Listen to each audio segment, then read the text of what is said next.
a biblical perspective on life, culture and current events. This is 2020 on Vision. Now, my next guest is someone I actually have great admiration and respect for. I just caught her in the break and said, and we want to talk about, and all of a sudden we had to cut off because we went to it. So there you go. She's on her own. No. Her career highlights include Commonwealth Prosecutor. She's been Judge's Associate in the High Court of Australia, Federal Senator and now Queensland Parliamentarian. But knowing her priority remains family, and that's her children and her husband, to whom she celebrates 20 years of marriage this year, if I'm correct. So congratulations for that milestone, by the way, Amanda, and welcome to the program. Thank you so much for joining me. Thank you for having me, Wendy. It's a real joy. Now, before I go any further, my first guest today was actually, he was a very well-known Christian commentator. He's great. And his name is David Robertson. And when because I was just letting people know what was going to be in the program. And when I said Amanda Stoker, he said, "Oh, you need to say hi to her from me. She won't know me, but tell her that I've got great respect for her." So there you go. I've done what he asked me to do. I'll send you. I'll send your office a link to his blog because you'd be interested in that. But Amanda, I've had the privilege of watching your political work for a number of years now. You are a politician who, and I've been able to look from the sidelines because I've been pretty close on the sidelines. You are genuine in your desire to serve people and also to honour God. I also have a personal insight to how tough and how demanding your role can be.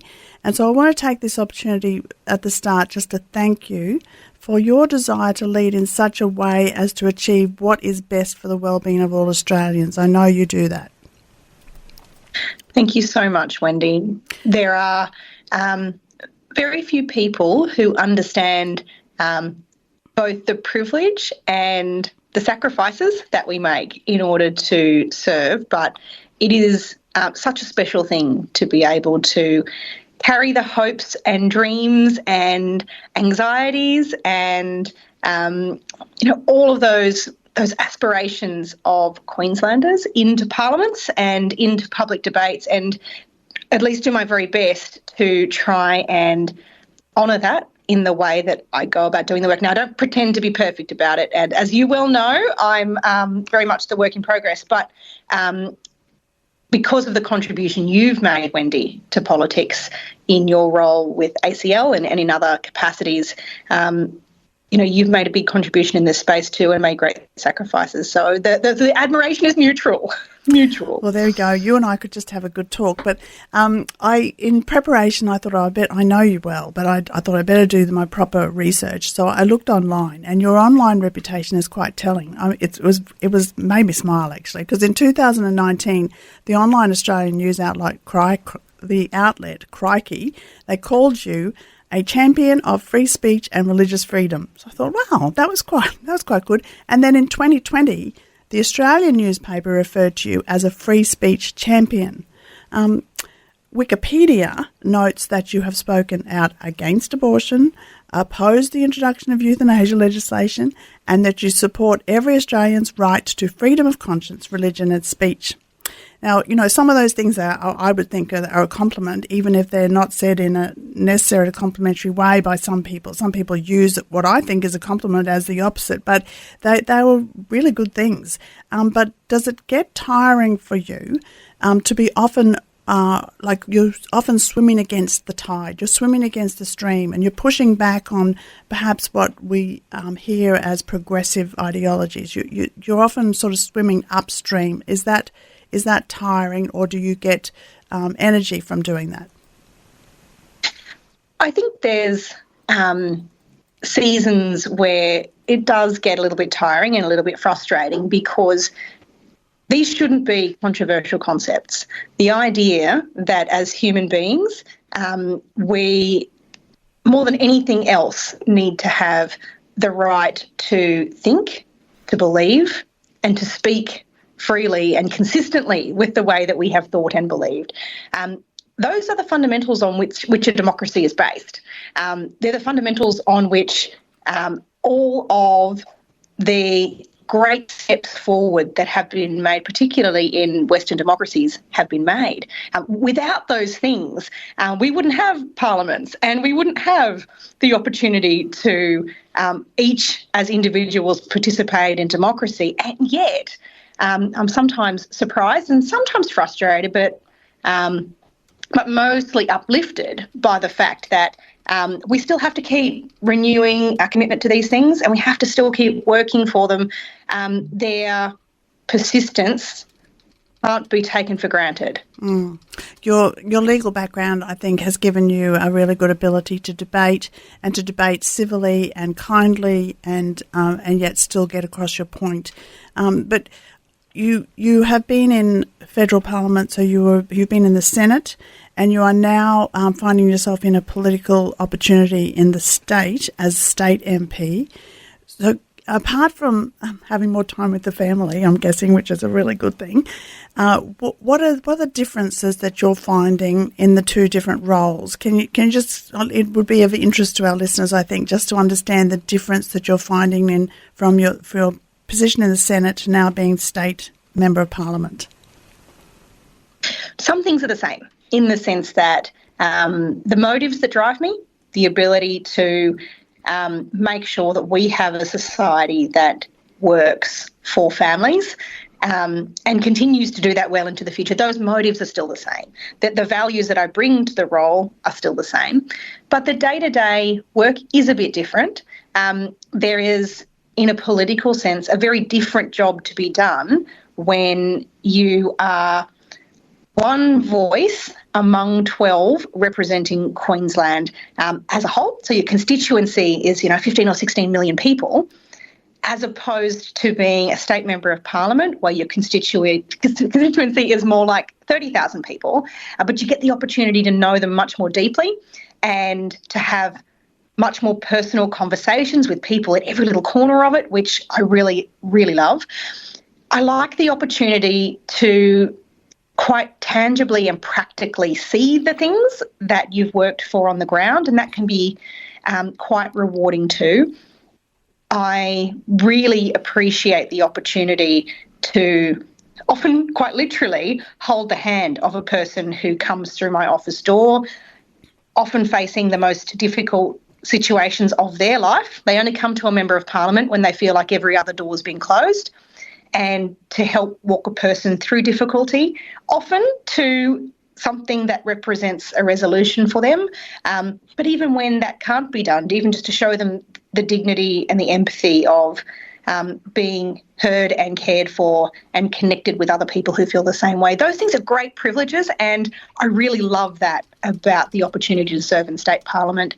It helps that I come from a beautiful part of the world with a fabulous local people, and I know that, Wendy, you are not too far away from my constituency, so maybe I'll claim you too. You can. I've been in your office, and it's a beautiful situation to go to. We live near the Bayside of outside Brisbane on the Bayside. It is very beautiful if anybody's visiting. Amanda, in every vocation, every job, there are mundane aspects. Every job has them. That we have mundane aspects that we're responsible for, that we don't really enjoy, and then hopefully in every job there are things that really resonate for us, and they're sort of wind beneath our wings sort of thing.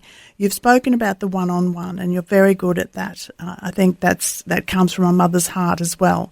But are there any initiatives of the Queensland government that you are part of that are now that the government is working towards that you are excited about? I know that there's things that you have to do in your job, but is there something that you can talk to us about that you're excited about that the Queensland government are actually proposing? Something I'm really excited about that maybe often isn't talked about as much by people who think of themselves as social conservatives is the work we're doing in the economic space. So I have the privilege in this government of being the Assistant Minister for Finance, Trade, Employment and Training.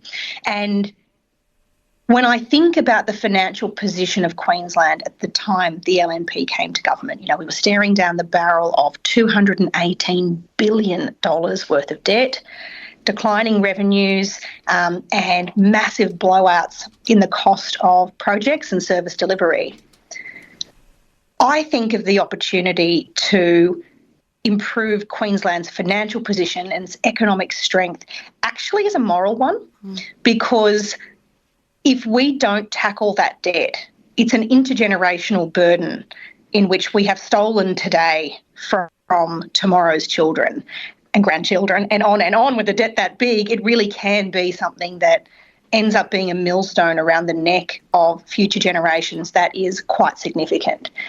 And the opportunity to improve the productivity of our economy, not for its own sake or because economists like it, but because it represents better services for our older people when they need to go to a hospital, and because it represents the hope of young people to be able to afford a home, because it represents the opportunity to provide education that's meaningful and leads to productive lives for people with disabilities, for instance. All of those things are the product of economic decisions. And so while those of us who have a passion for social things can sometimes, maybe glaze over or tune out when we start talking about productivity or deregulation or reducing red tape, because all of those things can sound a bit dry. In fact, they have huge social consequences. And I'm really passionate about getting the economics right so that we get a better deal for families, so that we get the services for people toward the end of their lives, so that we can make progress around a range of those other issues about which I know you and I are passionate. So good, because economics is so important for family well-being. So, that's fabulous.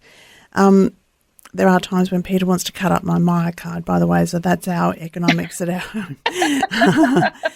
Everyone's doing their bit. Yeah. But when we talk about the social area, there is something that your government's doing that I feel a little bit excited about, although it's an inquiry. So what I'm going to talk about is your government has started an inquiry into the foster care system. And I'm really pleased about that because I have a real passion in this area.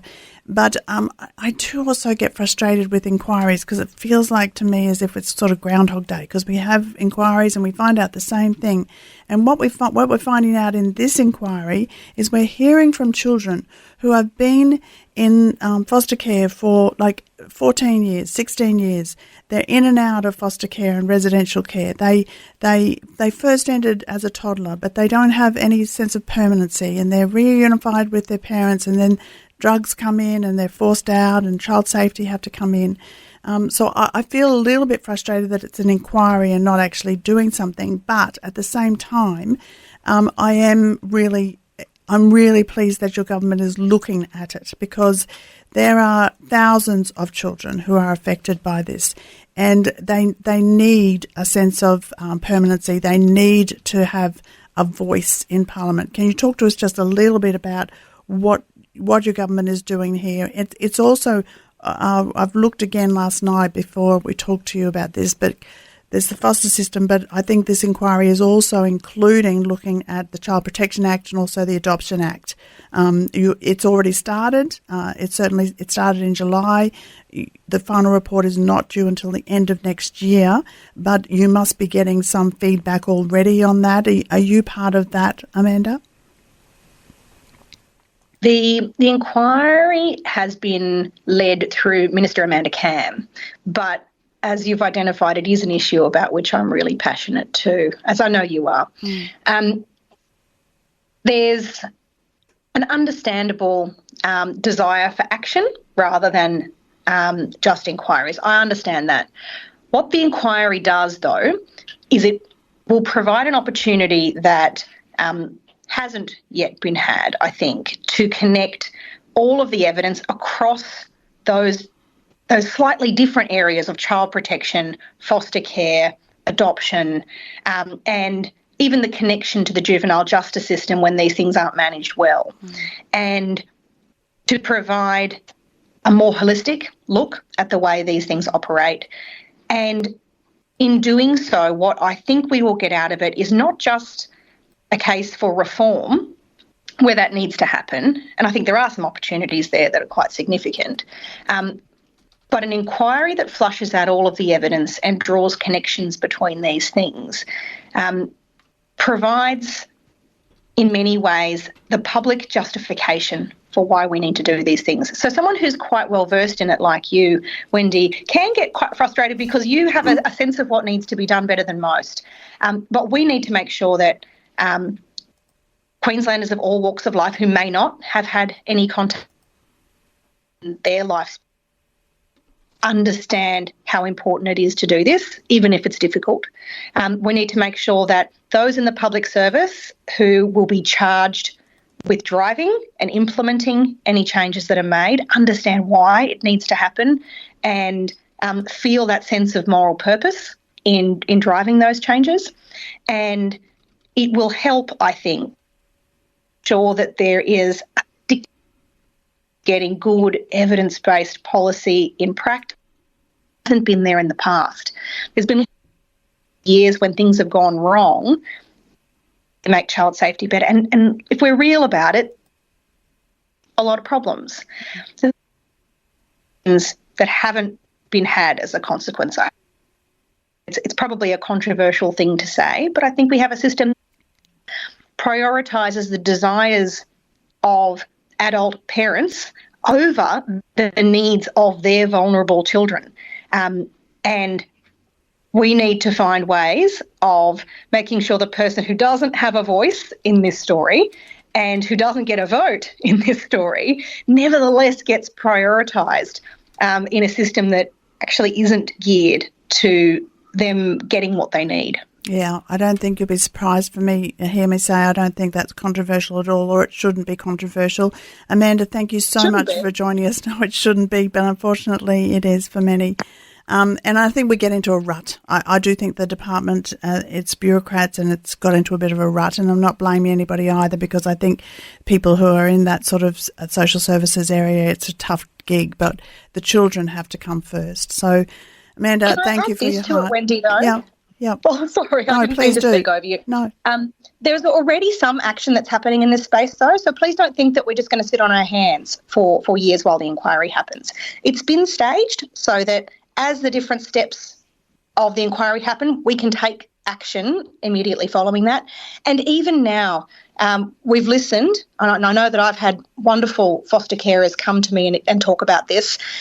We've provided additional support to those who offer foster care to deal with, for instance, the cost of providing schooling and extracurriculars. They've often said things like, I'd love to be able to provide, the same music lessons or the same sports classes to the foster child in my family as I do to my biological children, but that's really hard to do given the cost of living. So we provided, for instance, additional financial support to help deal with that. So the listening and the action is happening, even if there's continuing work going on through the inquiry. So I'm so encouraged to hear that, and people all around Australia are actually clapping their hands right now, because it is something that breaks our heart. When you hear from foster parents and they say, some of our children that we love and care for can't do what the others are doing, it's just, that just is so good. So thank you for that. Pleasure. Amanda, thank you for joining us. I know there's many demands on your time, so I'm really grateful to you. Thank you for being a voice for us in Parliament. God bless you and your family. Thank you so much. God bless. Lovely to be with you. You too. Thanks for taking time to listen to this audio on demand from Vision Christian Media. To find out more about us, go to vision.org.au.